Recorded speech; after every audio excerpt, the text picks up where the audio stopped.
Secundaria segundo grado. Lengua materna, español. La riqueza de la literatura latinoamericana. Conocer, analizar e identificar las características, autores y obras de las corrientes de la literatura latinoamericana contemporánea.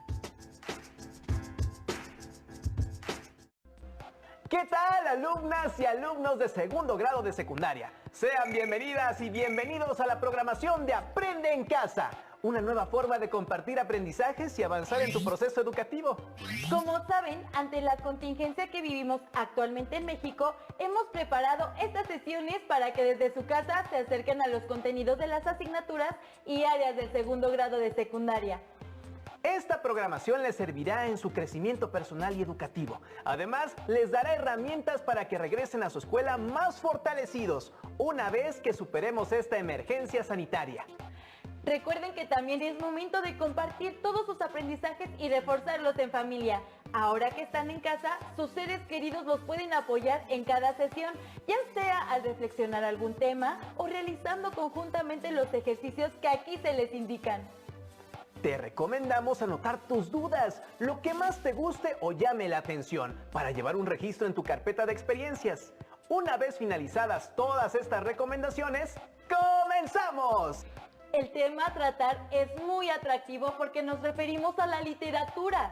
Como sabes, esta forma de expresión nos conduce a otros mundos y manera de ver la vida. En esta ocasión, los invitamos a disfrutar de grandes historias a través de las letras, pues es una de las formas más depuradas que ha desarrollado la humanidad para contar sus narraciones y estimular la imaginación. La literatura representa una diversidad de temas, personajes, tramas y ambientes que varían de continente a continente. Sin duda, América Latina ha producido grandes joyas literarias a lo largo de la historia, muchas de las cuales fueron escritas en el siglo XX. En consecuencia, nos acercaremos a la literatura latinoamericana contemporánea, para que aprendan a seleccionar, leer y compartir cuentos o novelas de la narrativa de nuestra región. No se diga más, vamos a conocer más sobre el tema, sus características y obras más destacadas. Toma nota de la información que verás en el próximo video a lo largo de esta sesión para poder contestar las preguntas que plantearemos al final. ¿Listas y listos? Les cuento, a una de mis primas le encanta leer y me ha recomendado varias obras de escritores latinoamericanos que asegura son consideradas como universales. ¿Qué escritores latinoamericanos conocen? ¿Qué otras obras han leído?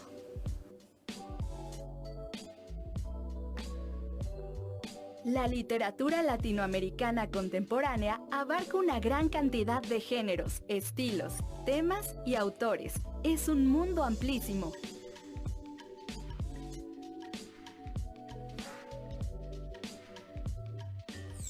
Entre sus manifestaciones durante el siglo XX, podemos encontrar estos tipos de poesía: vanguardista, social y coloquial.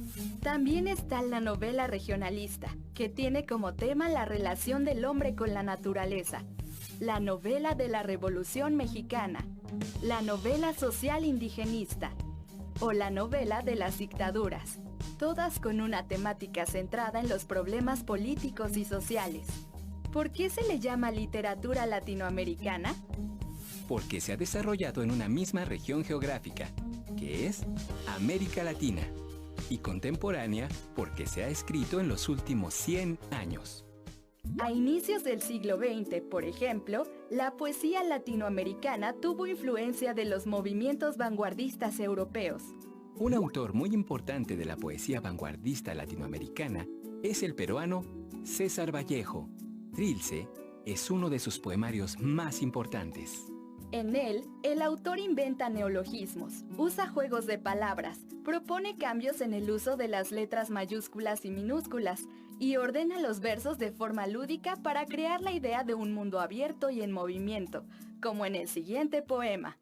Tiempo, tiempo, mediodía estancado entre relentes. Bomba aburrida del cuartel a chica. Tiempo, tiempo, tiempo, tiempo. Mañana, mañana, el reposo caliente aún de ser. Piensa el presente, guárdame para mañana, mañana, mañana, mañana. título Trilce es una palabra inventada. Puede ser un verbo, un adjetivo o un nombre, incluso. ¿A qué les suena? ¿Les gustaría leerlo? Un representante de la narrativa fantástica es Jorge Luis Borges. En sus cuentos aparecen mitos clásicos, referencias literarias, símbolos y conceptos, como el tigre, el espejo, la biblioteca, el laberinto. Y los temas principales en su obra son el destino de los seres humanos, la muerte, el infinito y el tiempo cíclico.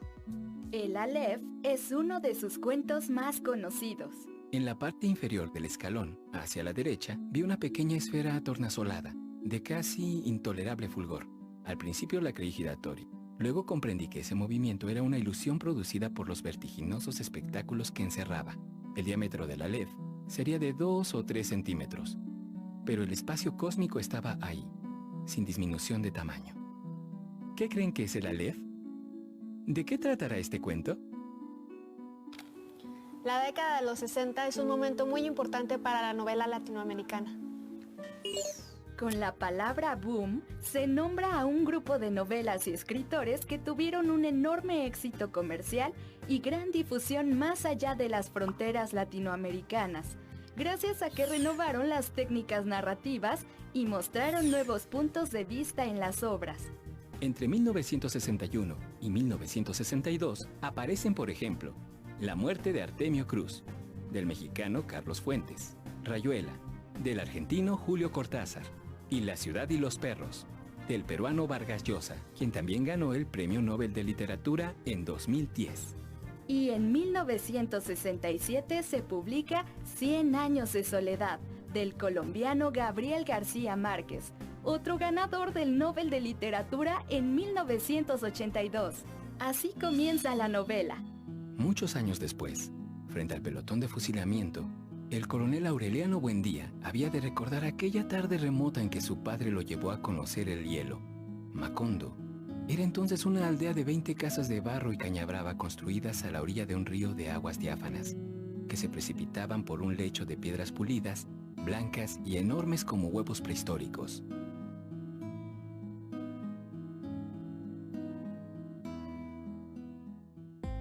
García Márquez es un exponente de la corriente llamada realismo mágico. Las obras de esta corriente narran hechos insólitos, fantásticos o irracionales en un espacio o contexto realista, en el que lo sobrenatural forma parte de una realidad cotidiana. A partir de estas obras podemos conocer países, momentos históricos, personajes y, por supuesto, espacios imaginarios relacionados con el contexto en que se escribieron. Ahora leeré este libro, El laberinto de la soledad, ensayo del escritor Octavio Paz, que trata de la identidad de México y sus valores culturales. ¿Y ustedes? ¿Cuál van a leer? Adiós. Ahora ya saben que se le denomina contemporánea a la literatura escrita en el siglo XX, así como algunas corrientes que surgieron en ella, además de los autores de diversos países que han hecho historia con sus obras en América Latina. ¿Conocen algunos autores de los que se mencionaron o han leído algunos de los libros referidos? Como observaron, estas obras tienen que ver con el contexto de cada zona y en algunos casos con corrientes literarias de otros países como las vanguardias, de las que se desprendieron otros movimientos distintos en los que se experimentó con nuevas formas de escritura. Como ejemplo, podemos resaltar el llamado boom latinoamericano, que fueron relatos con características regionales, es decir, propias de cada país. Algunos de sus escritores representativos fueron el mexicano Carlos Fuentes, el argentino Julio Cortázar o el peruano Mario Vargas Llosa. También surgió el realismo mágico, en el que las narraciones tienen tintes de ensueño o enigmáticos, pero narrados seriamente y de forma verosímil, es decir, creíbles. Algunos de sus representantes fueron el colombiano Gabriel García Márquez, el mexicano Juan Rulfo o el venezolano Arturo Uslar Pietri. Para entender un poco más acerca de las corrientes que distinguieron a la literatura latinoamericana, observaremos el video Movimientos literarios en América Latina. Realismo, realismo mágico y realismo fantástico. Con ello se darán cuenta de la enorme riqueza de los textos que fueron creados. ¿Lo vemos? Hola, ¿cuál es tu libro favorito? Yo tengo muchos, pero uno que me encanta es Pedro Páramo de Juan Rulfo. ¿Saben que su verdadero nombre es Juan Nepomuceno Carlos Pérez Rulfo Vizcaíno?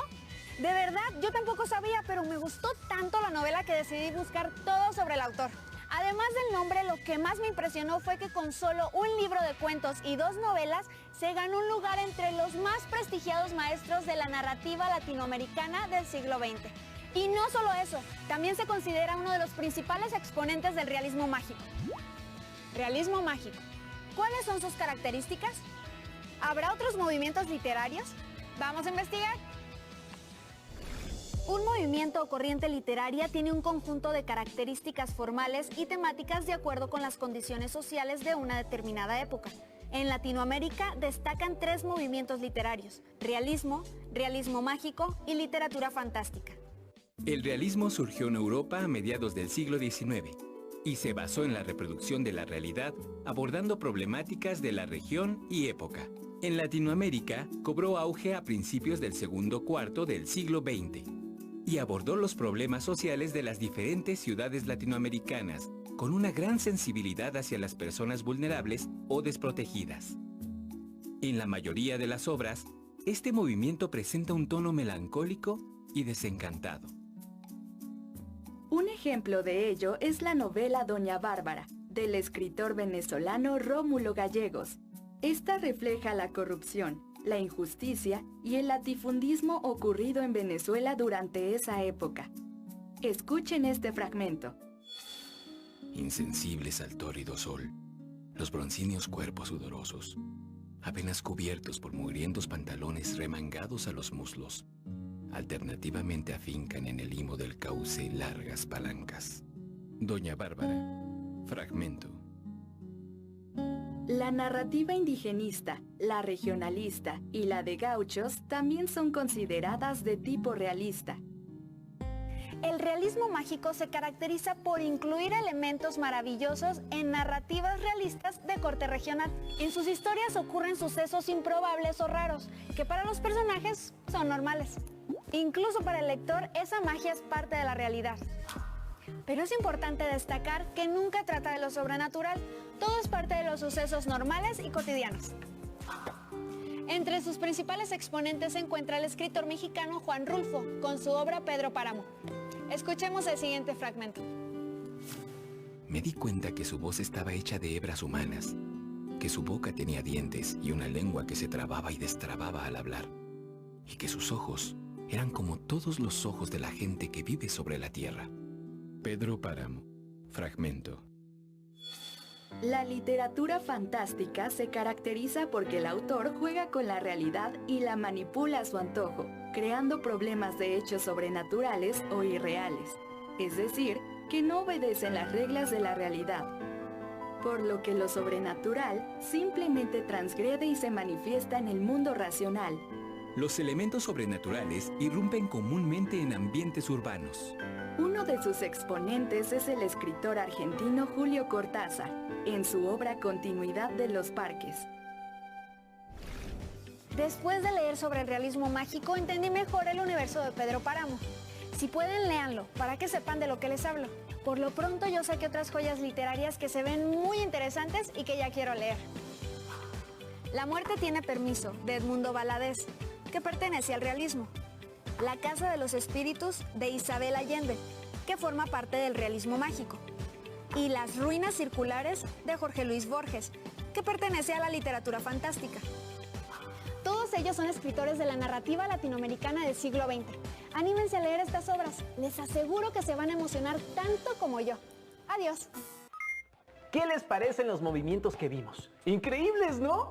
Si lo piensan bien, en los textos escritos podemos leer no solo acerca de las características territoriales, sino de los personajes y los contextos. El realismo se basó en la reproducción de la realidad, incluyendo las problemáticas de las regiones y de las clases sociales más desprotegidas. En cambio, el realismo mágico incorporó sucesos raros o improbables, pero que se normalizan en la cotidianidad de los personajes. Finalmente, el realismo fantástico tiene elementos irreales o sobrenaturales que se presentan en ambientes normales.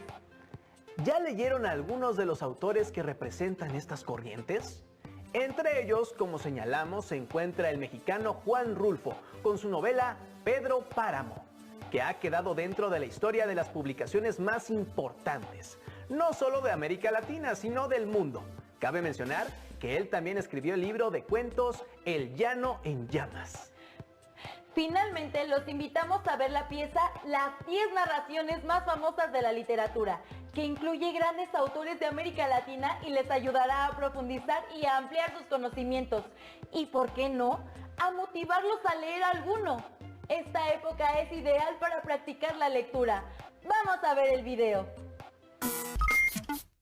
Pasear por una biblioteca es andar en una máquina del tiempo. Es como si viajáramos en un avión, en un velero o tal vez en una locomotora. Desde que mi prima me recomendó la literatura latinoamericana he conocido verdaderas joyas que pertenecen a diferentes corrientes literarias, como el realismo mágico y el boom latinoamericano. Pero hay muchas obras más. Veamos algunas de las narraciones más famosas de la literatura latinoamericana. Quien pretende relatar su vida se pierde en lo inmediato. Únicamente se puede hablar de otro, el yo. Solo se manifiesta a través del él. Yo no me hablo a mí, me escucho a través de él. Yo, el Supremo. Fragmento. Este fragmento es la obra literaria Yo, el Supremo, de Augusto Roa Bastos, quien fue uno de los escritores más importantes de su país, Paraguay, y de la literatura latinoamericana. Yo, el Supremo es una novela que se publicó en 1974. En esta se narra la dictadura que vivió su país natal. Es una de las historias más importantes de la llamada novela del dictador, una narrativa que documenta la injusticia y el abuso de poder en la historia de nuestro continente, como la conquista occidental sobre Latinoamérica. El abuso de dictaduras y gobiernos son el tema principal de este tipo de novela. Otra obra representativa de esta narrativa es Doña Bárbara, del escritor Rómulo Gallegos. La vida es una cosa fenomenal. Lo mismo pal de adelante que pal de atrás. Escribió el boricua Luis Rafael Sánchez en La Guaracha del Macho Camacho. Esta novela se publicó en 1976 y es una de las obras más emblemáticas de la literatura puertorriqueña y una de las representantes de la narración experimental. Es una historia que debes leer, porque narra con humor y picardía enredos, malentendidos y personajes que representan la cultura de Puerto Rico. Una obra que sin duda te sacará una que otra carcajada. Esta novela es una obra que representa lo que se denomina novela experimental. Tiene un lenguaje rítmico en prosa que al leerlo en voz alta y rápido se percibe. El cuento El Aleph de Jorge Luis Borges y la novela Pedro Páramo de Juan Rulfo también son obras representativas de la experimentación e innovación literarias. Me miras. De cerca me miras. Cada vez más cerca y entonces jugamos al cíclope. Nos miramos cada vez más de cerca y los ojos se agrandan, se acercan entre sí, se superponen y los cíclopes se miran, respirando confundidos. Rayuela.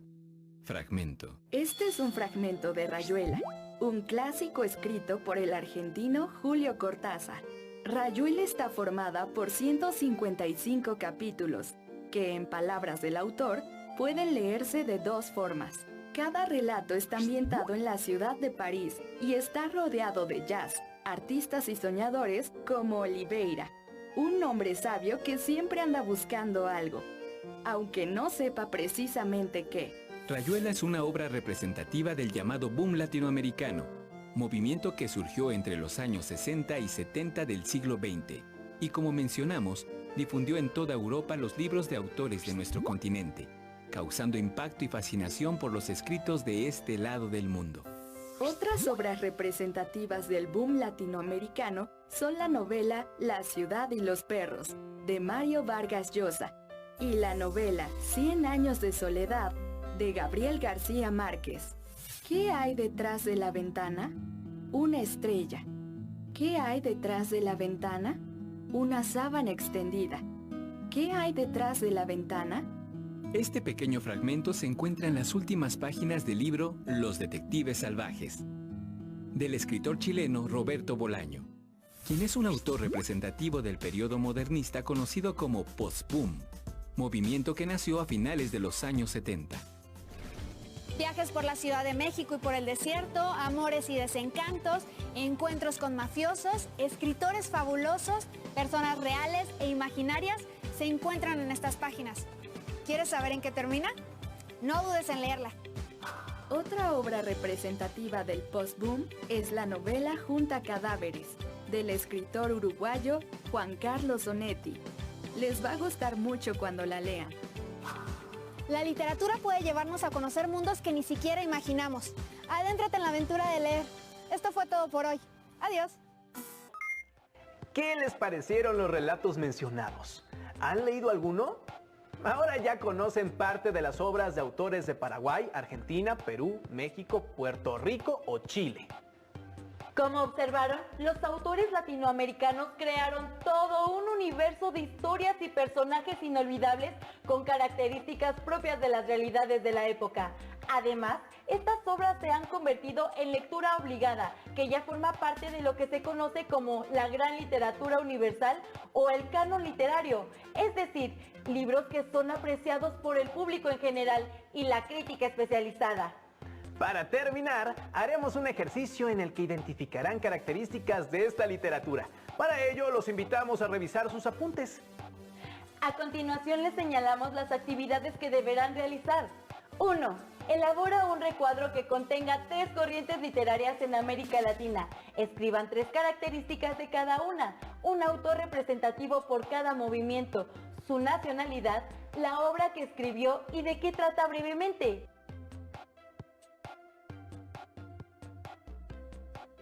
2.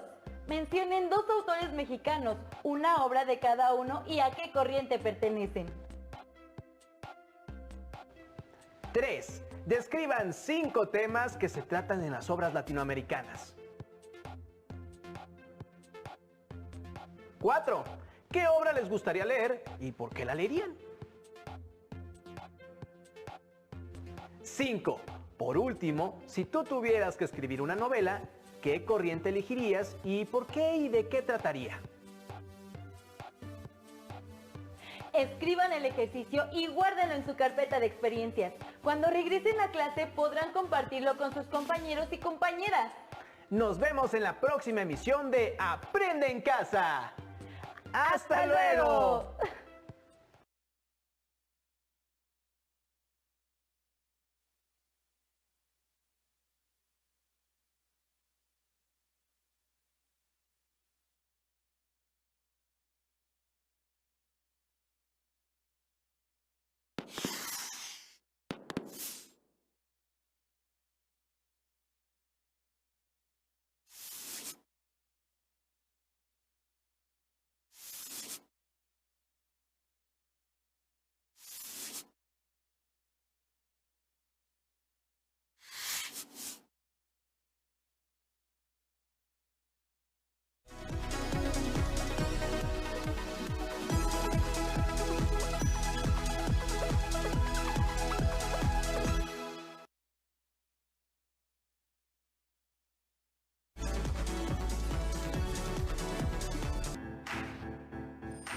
Secundaria segundo grado.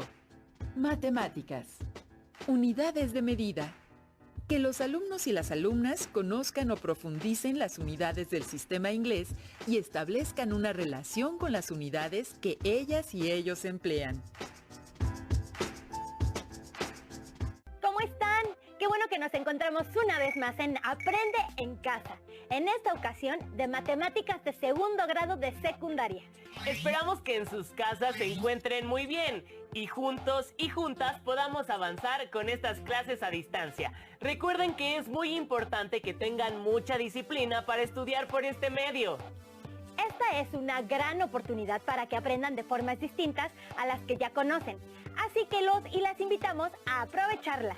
Recuerden agregar todas las reflexiones y dudas que les surjan, así como las actividades que realicen, a sus carpetas de experiencia y tomar nota de las ideas principales de toda la sesión.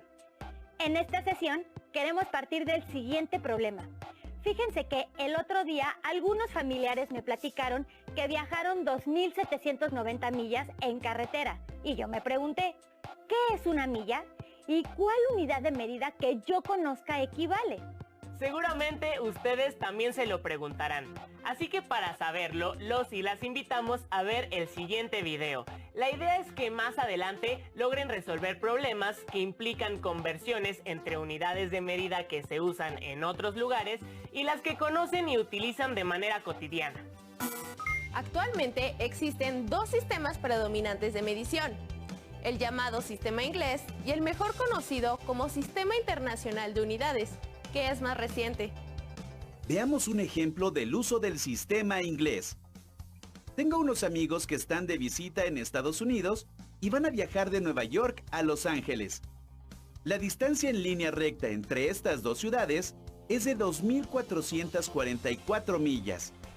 Pero si el viaje se hace por carretera, entonces es de 2.790 millas. ¿Cuál es la diferencia entre ambas medidas en kilómetros? Para resolver este problema de conversión de unidad, utilizaremos básicamente la regla de 3. En este caso, una milla es igual a 1.6093 kilómetros. Pero para efectos prácticos, redondearemos la unidad de conversión a 1.61 kilómetros. Realicemos las operaciones.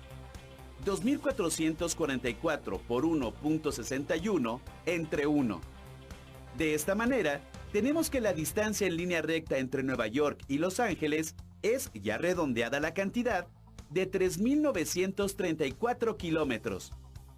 Ahora determinemos, en kilómetros, cuál es la distancia por carretera. 2.790 por 1.61 entre 1.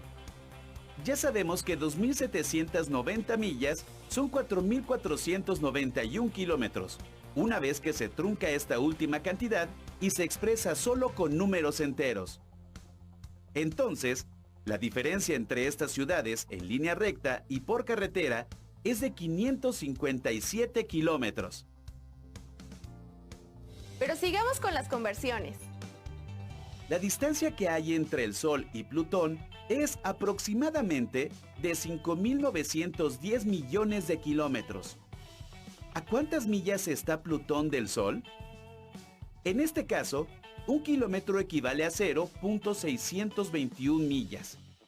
Nuevamente aplicamos la regla de 3, realizando una multiplicación por el factor de equivalencia. Realicemos las operaciones. 5.910 por 0.621 entre 1 son 3.670 millones de millas en números cerrados. Analicemos la siguiente situación. Cuando en Estados Unidos se hizo popular el fútbol soccer, hubo necesidad de convertir las medidas reglamentarias de la cancha, dadas en el sistema internacional al sistema inglés, ya que este es el predominante en aquel país. Realicemos algunas conversiones de metros a yardas. Concentrémonos en la longitud del área grande, que mide 16.5 metros. Por otra parte, tenemos que un metro equivale a 1.094 yardas. Así que hacemos la siguiente operación. 16.5 metros por 1.094 entre 1 es igual a 18.051 yardas. Otra manera de realizar esta conversión es con la equivalencia de la yarda a metros. Hagamos las operaciones. 16.5 metros por 1 entre 0.914 es igual a 18.051 yardas. Calculemos ahora la longitud del área chica, que mide 5.5 metros. Aplicamos el mismo procedimiento de la regla de 3. 5.5 por 1.094 es 6.017 yardas. Ahora bien, como el radio del círculo central de la cancha mide 9.15 metros, entonces al convertir la cantidad a yardas, obtenemos 10.010 yardas. Ya que sabemos los procedimientos de conversión, completemos las demás medidas que tenemos en la tabla. Seguramente ubicas el río Bravo, que se encuentra al norte del país y colinda con Estados Unidos. Este tiene una longitud aproximada de 3.034 kilómetros. ¿Cuánto mide en millas y cuánto mide en yardas? Ahora sabemos que una milla es una unidad del sistema inglés que equivale a 1.6093 kilómetros. ¿Qué otras unidades de las que se mencionaron en el video conocían y en dónde las habían visto o escuchado? En México, algunas escuelas juegan fútbol americano y los avances que hacen los jugadores los registran en yardas. ¿Lo habían notado? Ahora los y las invitamos a ver el siguiente video, a través del cual conocerán otras unidades de medida y cómo se emplean. Hoy veremos cómo trabajar con equivalencias entre unidades de masa, del sistema internacional y del sistema inglés. Acompáñenme. Como recordarán, las unidades del sistema inglés tienen su origen en la antigua Roma, y los valores de sus unidades fueron cambiando a lo largo de los siglos según dónde se usaron. Por ejemplo, en el caso de las unidades de masa, la libra romana equivalía a 273 gramos, la de Castilla, en España, a 460 gramos, y actualmente la libra equivale a 453.6 gramos. Las principales unidades de masa del sistema inglés son la onza y la libra. Una onza es la 16ª parte de una libra, esto es, 16 onzas equivalen a una libra. Ahora veamos la relación de equivalencia entre ambos sistemas. Una onza equivale a 28.35 gramos y una libra es equivalente a 453.6 gramos. No siempre será sencillo recordar la equivalencia exacta de todas las unidades entre los dos sistemas, por lo que hacer estimaciones resulta útil en la vida cotidiana. Realicemos un ejercicio. ¿Cuántos gramos tienen 7 onzas? Si una onza equivale a 28.35 gramos, entonces 7 onzas son 198.45 gramos, que es poco menos de los 200 gramos. Luego, si necesitamos saber, por ejemplo, cuántos gramos aproximadamente hay en un paquete de cereal de 35 onzas, se divide 35 entre 7, que son 5, y este resultado se multiplica por 200. Así, 35 onzas son menos de 1000 gramos, es decir, pesa menos de 1 kilogramo. Y ahora al revés, ¿cuál es el peso aproximado en onzas de un paquete de 800 gramos? Observen que, en este caso, dividimos 800 gramos entre 200 y el resultado, que es 4, lo multiplicamos por 7, que es igual a 28. Entonces, el paquete pesa alrededor de 28 onzas. Ahora veamos un ejemplo de cómo usar la conversión de unidades de masa de manera exacta. Una empacadora de fresas del estado de Guanajuato exporta sus productos hacia Estados Unidos de América. En un día habitual, empacan 24 cajas de 6 kilogramos cada una con paquetes de 18 onzas. ¿Cuántos paquetes de 18 onzas se utilizan? 24 cajas con 6 kilogramos cada una son 144 kilogramos, y como 1 kilogramo son 1000 gramos, hay en total 144.000 gramos. Ahora, para saber a cuántas onzas corresponden, dividimos 144.000 gramos entre 28.35 gramos, es decir, entre el valor de una onza. De esta operación, obtenemos 5.079.36, cantidad que podemos redondear a 5.079 onzas. Como los paquetes deben pesar 18 onzas, dividimos 5.079 entre 18 y vemos que se pueden hacer 282 paquetes. Con esa cantidad de paquetes, ¿cuántas cajas de 4.5 libras se pueden llenar y cuántos paquetes de fresas tendrá cada caja? Recordemos que una libra tiene 16 onzas.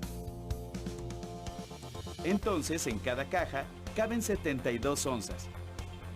Como cada paquete pesa 18 onzas, tenemos que en cada caja se deben poner 4 paquetes. Y como en total hay 282 paquetes, se podrán llenar 70 cajas completas. Ahora es su turno. Calculen de manera aproximada y de manera exacta cuántas libras pesa un costal de harina de 20 kilogramos. Para hacerlo de manera aproximada, consideren que 2.2 libras son poco menos de 1 kilogramo. Comparen su procedimiento y sus respuestas con sus compañeros. Ya que han profundizado en las unidades de masa, los y las invitamos a hacer memoria, pues es probable que hayan visto algunas de las que se mencionaron en el video, en los empaques de algunos productos que se consumen. ¿Consideran que es importante conocer la equivalencia entre las unidades del sistema inglés y las del sistema internacional? ¿Por qué? ¿Consideran que son todas las unidades que existen? ¿Qué tal si para responder estas preguntas ven el siguiente video? Pongan mucha atención. Seguramente recordarán que en videos anteriores trabajamos con las principales unidades de longitud y de masa del sistema inglés. En esta ocasión veremos las unidades principales del sistema inglés para medir el volumen de los líquidos, la onza líquida y el galón. Comencemos. El sistema imperial británico fue exportado a sus colonias y por ende a los Estados Unidos de América. Sin embargo, existen diferencias importantes en las equivalencias de sus unidades de capacidad, que se derivan de la evolución de los tamaños de las unidades a lo largo de la historia. La onza líquida en el sistema imperial británico equivale a 28.412 mililitros, mientras que en el sistema inglés americano equivale a 29.574 mililitros. Un galón en el sistema imperial británico equivale a 4.546 litros, que son 160 onzas líquidas, mientras que en el sistema inglés americano equivale a 3.785 litros, que son 128 onzas líquidas. Por nuestra cercanía con Estados Unidos de América, será más frecuente que se requiera hacer conversiones con las equivalencias del sistema inglés americano. Veamos primero algunas estimaciones que nos permitirán hacer cálculos rápidos. Si queremos saber a cuántas onzas líquidas equivalen 120 mililitros, dividimos 120 entre el valor de una onza y el resultado es poco más de 4 onzas líquidas.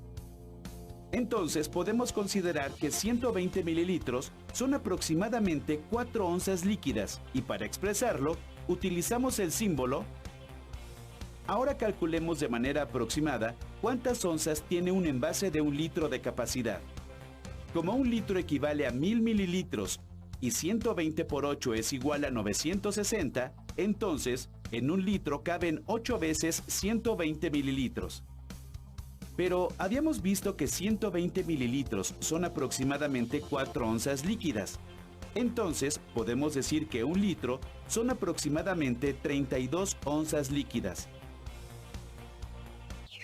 Ahora veamos cómo calcular cuántos litros de agua le caben a un contenedor que está marcado para 28 galones. Podemos pensar el problema de la siguiente forma. 7 galones son aproximadamente 26 litros y medio. Y como 7 cabe 4 veces en 28, entonces multiplicamos 4 por 26.5, que es igual a 106 litros.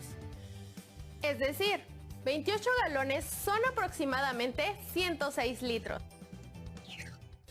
Ahora veamos algunas situaciones donde hagamos los cálculos tanto de manera estimada como de manera exacta. En el rancho donde trabaja Luis, se enfermó una cabra. El veterinario indicó que se le debe inyectar 2,5 onzas de medicamento cada 12 horas por 7 días. En la farmacia veterinaria venden el medicamento en 2 presentaciones, 400 mililitros y 800 mililitros. ¿Cuántos frascos debe comprar Luis y de cuántos mililitros para que le sobre la menor cantidad posible de medicamento? Primero hagamos una estimación. Luis necesita 35 onzas. Como vimos que un envase de 4 onzas tiene 120 mililitros aproximadamente, si utilizamos 9 envases obtenemos 36 onzas. Luego, al multiplicar 120 mililitros por 9, que son 1080 mililitros, obtenemos la cantidad de mililitros que necesita para todo el tratamiento. Entonces, si compra un frasco de cada presentación, le sobrará poco medicamento. Ahora hagamos los cálculos exactos. Para todo el tratamiento necesita 35 onzas, y una onza equivale a 29.574 mililitros. Así que al multiplicar las cantidades se obtiene el total de mililitros del tratamiento, que es igual a 1035.09. lo que confirma que para que le sobre la menor cantidad de medicamento, necesita comprar un frasco de cada presentación. Espero que esta cápsula sea de gran ayuda. ¿Qué tal? Ahora ya conocen otras unidades de medida. ¿Sabían que hay productos que se comercializan en recipientes como los que se mostraron en el video? ¿Los conocen? Es probable que tengan alguno de ellos en casa. Los y las invitamos a que busquen esos recipientes en sus hogares y a que observen la etiqueta. Puede que encuentren la capacidad expresada en las unidades de algún sistema que estudiaron en esta sesión. Les preguntamos nuevamente, ¿consideran que es importante conocer la equivalencia entre un sistema y otro? ¿Por qué? Recuerden guardar todos los productos o actividades en esta sesión en sus carpetas de experiencias para que los presenten a sus maestras o maestros cuando regresen a las clases presenciales. Para finalizar, los y las invitamos a compartir con su familia sus reflexiones, preguntas y comentarios de esta clase. Su participación y el trabajo colaborativo son muy importantes, siempre con paciencia, empatía y tolerancia. Los esperamos en la próxima sesión. Cuídense mucho y nos vemos pronto. ¿Qué es una milla?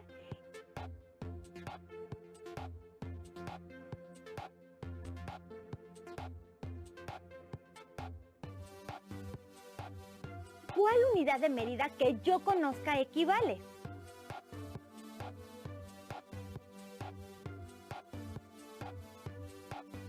¿Consideran que es importante conocer la equivalencia entre las unidades del sistema inglés y las del sistema internacional? ¿Por qué? ¿Consideran que son todas las unidades que existen?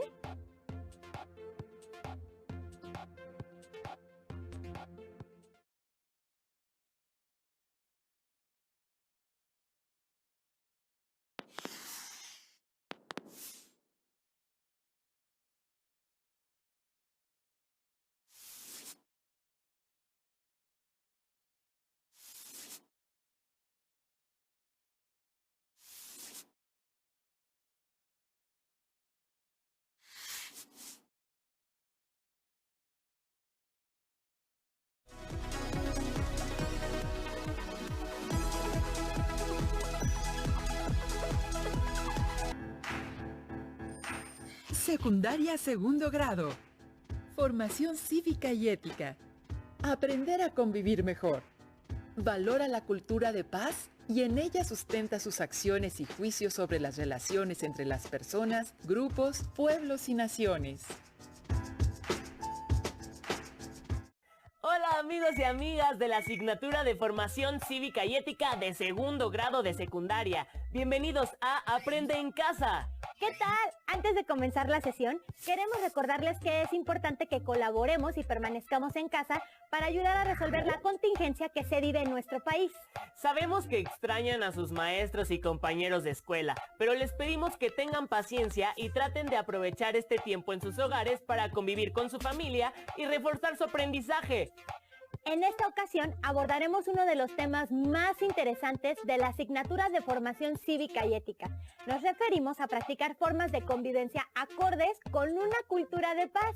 Así es, abordaremos la postura no violenta ante los conflictos como un estilo de vida en las relaciones interpersonales y aprenderemos a valorar la cultura de paz.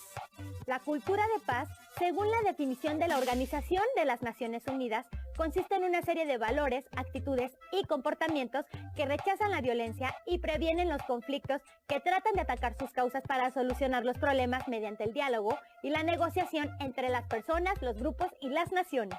La cultura de paz puede estar presente en todos los lugares del mundo donde haya relaciones humanas. En muchos países, las personas trabajan todos los días para que su convivencia se fundamente en la paz y no en la violencia. ¿Ustedes sabían que pueden practicar todos los días una convivencia basada en una cultura de paz con su familia, sus compañeros y sus vecinos?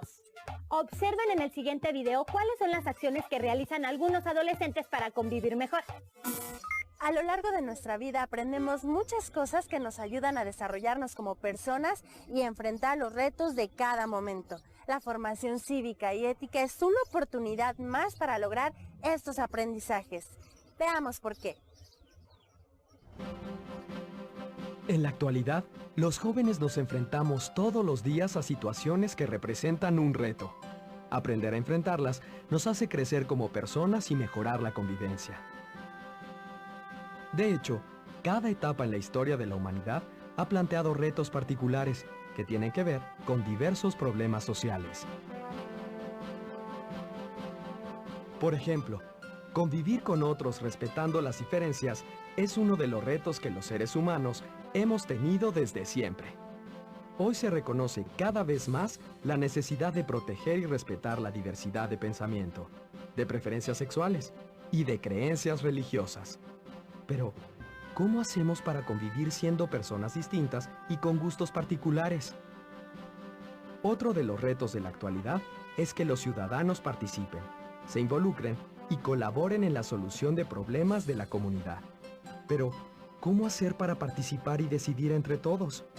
¿Es posible que aprendamos a hacerlo? Estos y otros retos a los que nos enfrentamos en la actualidad hacen de nuestra vida social un desafío. ¿A ti, qué cosas te preocupan? ¿Qué es lo que más te preocupa como joven en este momento? La violencia que vivimos en nuestro país y la falta de oportunidades para poder estudiar. La falta de empleo en nuestro país, las oportunidades de que casi no hay oportunidades para estudiar. Me preocupa más la violencia contra los niños y el narcotráfico. La delincuencia en nuestro país, la contaminación y la falta de empleo. Muchos de los retos de la vida cotidiana tienen que ver con nuestro desarrollo y con la manera en la que nos relacionamos con los demás.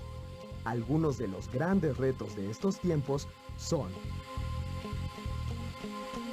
¿cómo crecer como personas libres y plenas? ¿Cómo relacionarnos unos con otros sin hacernos daño? ¿Cómo construir sociedades justas donde todos vivamos mejor?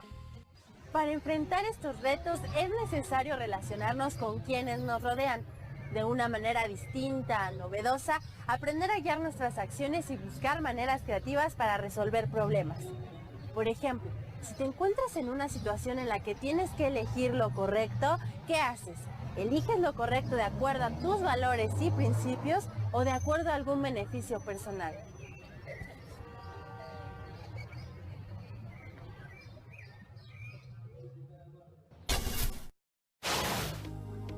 Gabriel está buscando trabajo. Su papá insiste en que se corte el cabello porque si no, le será más difícil conseguir un buen empleo. Sin embargo, Gabriel no está convencido y además le gusta traer el cabello largo. ¿Crees que el largo del cabello de Gabriel tiene que ver con sus capacidades como persona? ¿Por qué su papá piensa que con el cabello corto le será más fácil encontrar trabajo? ¿Por qué ambos tienen un punto de vista distinto? ¿Qué harías si estuvieras en la situación de Gabriel? Me cortaría el pelo para dar buenas impresiones y conseguir trabajo. Pues me cortaría el pelo para dar buena impresión al trabajo que voy a buscar. Unos jóvenes rayaron las paredes del baño de su escuela. La directora del plantel anunció que todos los alumnos se verían afectados porque cerrarían con llave los baños hasta que se supiera quiénes fueron los responsables y repararan el daño. ¿Consideras justo este castigo? ¿Por qué? ¿Crees que es adecuado que algunos estudiantes rayen las paredes y los muebles de la escuela?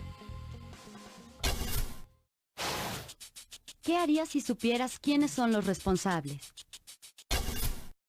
Los acusaría con la directora porque nos afecta a todos. Le diría a la directora porque eso no se hace en una escuela porque todos seríamos culpables. Convivir con otras personas no es sencillo. Tenemos que tomar decisiones, dialogar para entendernos, escuchar y tratar de comprender otros puntos de vista. ¿Qué otro tipo de problemas crees que pueden presentarse entre las personas cuando conviven en familia, en la escuela, la comunidad o en el país? Seguramente hemos resuelto muchos problemas en nuestra vida, aunque probablemente no siempre de la mejor manera para nosotros o para los demás.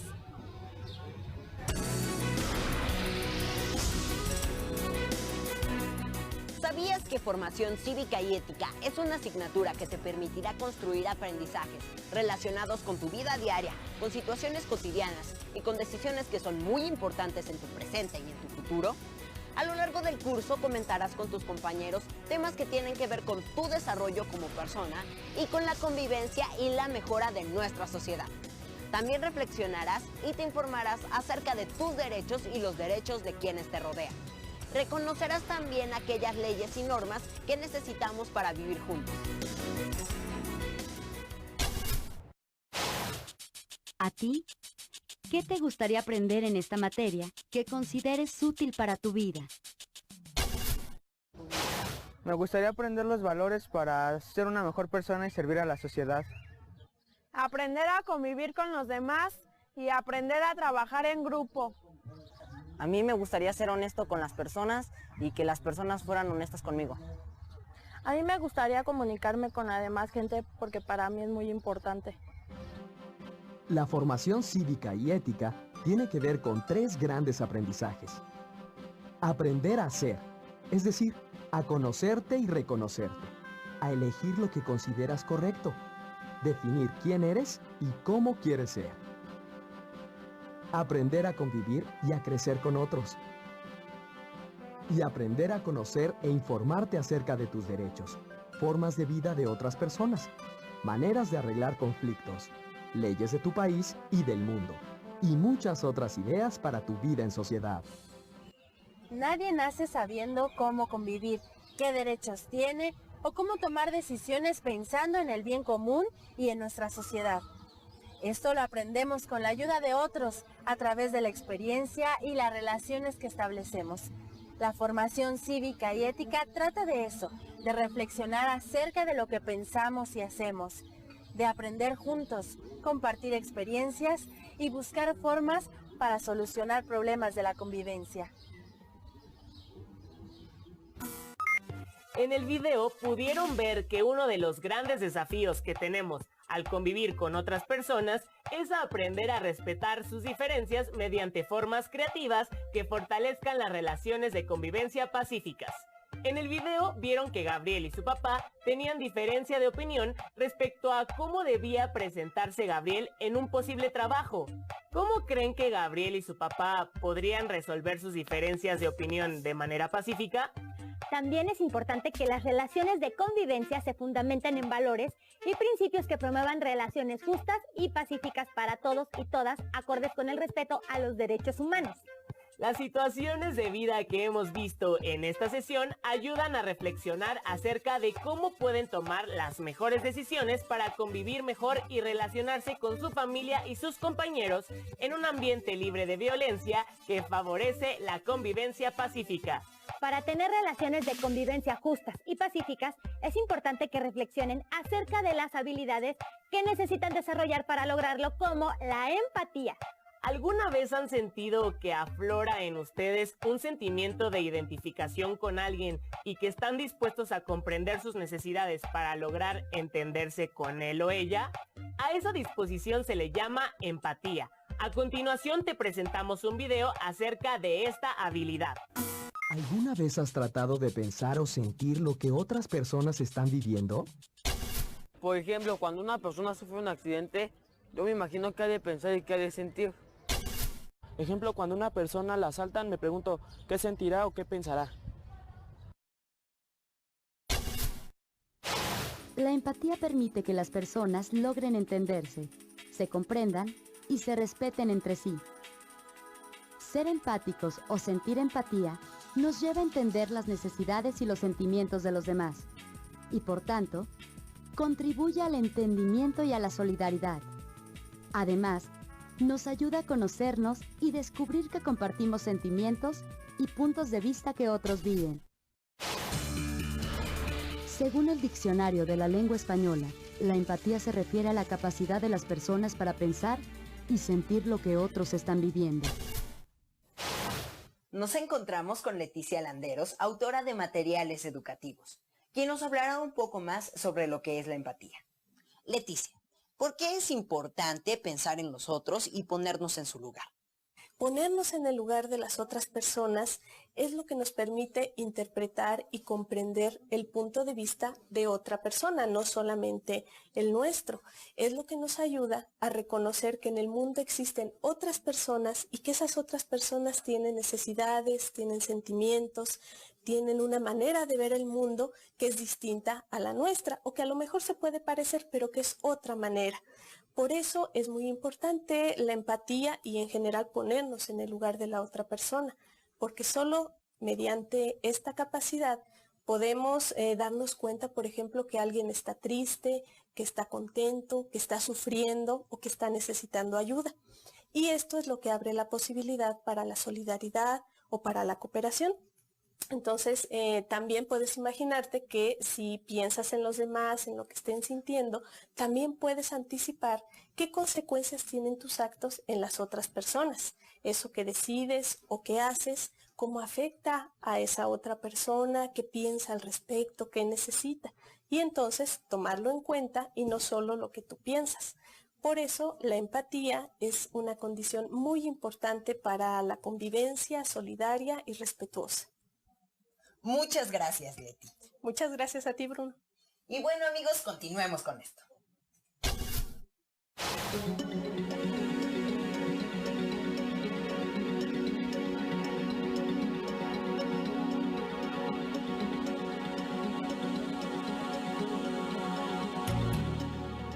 ¿Y tú? ¿Piensas en las necesidades e intereses de otros? Como pudimos observar en el video, es muy importante que pongan en práctica la empatía en sus relaciones de convivencia para que puedan percibir y conocer de forma objetiva y racional las necesidades, intereses y emociones de las personas con quienes conviven. Con ello podrán comprender mejor a otras personas, entenderse con mayor facilidad y lograr acuerdos de manera pacífica y justa que beneficien a todos. Ser empáticos también nos permite valorar más a las personas, respetar a la diversidad humana y ser solidarios con ellas. La empatía es necesaria para la convivencia solidaria y respetuosa con personas cercanas y lejanas a ustedes. Si ustedes hacen lo posible por tener una actitud empática en su convivencia, contribuyen a fortalecer la cultura de paz. Hagamos un ejercicio de reflexión. A continuación les presentamos algunas metas que tenemos en la convivencia personal, familiar, escolar y comunitaria. Léanlas con atención y asignen a cada meta un valor del 0 al 10 de acuerdo con el valor que le dan a cada acción para avanzar hacia una convivencia pacífica. Ser respetuosos consigo mismos y con los demás, dialogar con sus amigos y con su familia, hacer lo posible por comprender las necesidades e intereses de otras personas, evitar las ofensas y la humillación, crear un ambiente de convivencia pacífica, evitar las burlas y los apodos, privilegiar la escucha y el habla, rechazar agresiones físicas como golpes y empujones, contribuir al desarrollo de su comunidad. Escriban las acciones que les parecen más valiosas en la convivencia para favorecer una cultura de paz. No olviden registrarlo en su carpeta de experiencias. Con un familiar, enlisten otras metas que tengan en la convivencia para avanzar hacia una cultura de paz. Tomen nota en su libreta. Comenten con algún familiar o amigo la siguiente frase de la filósofa María Zambrano. La paz es mucho más que una toma de postura. Es una auténtica revolución interna. Un modo nuevo de vivir, una nueva forma de habitar el planeta, una forma diferente de ser persona.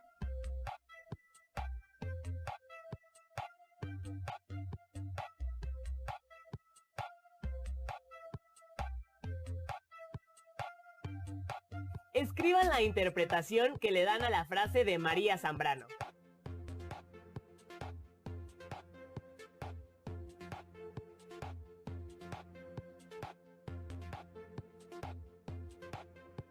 Juntos redacten una frase o pensamiento relacionado con la convivencia pacífica.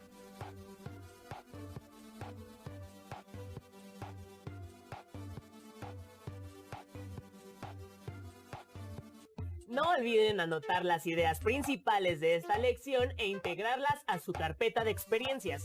Así podrán compartirla con sus maestros y compañeros cuando regresen a clases. Hasta aquí la sesión de hoy. Los invitamos a continuar con la programación de Aprende en Casa. ¡Hasta pronto!